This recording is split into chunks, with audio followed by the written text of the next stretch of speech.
These natural-born mountaineers make it look like a walk in the park. Salt pouring from its wall. Ibex risk everything to reach it, but imagine what it's like for a kid. He has no choice but to follow his mother.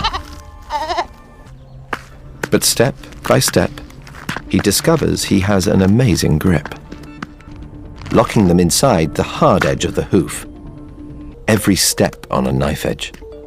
It's exhausting work for one so young. Just in time, his mother notices. A 5-minute power nap.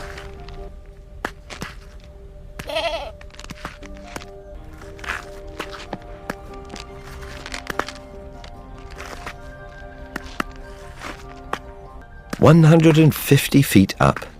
Finally, he reaches his goal. 20% of concrete contains salt, and water seeping through the dam brings it to the surface.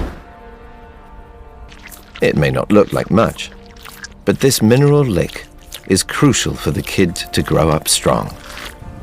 Death-defying missions like this are a vital part of many animals' lives.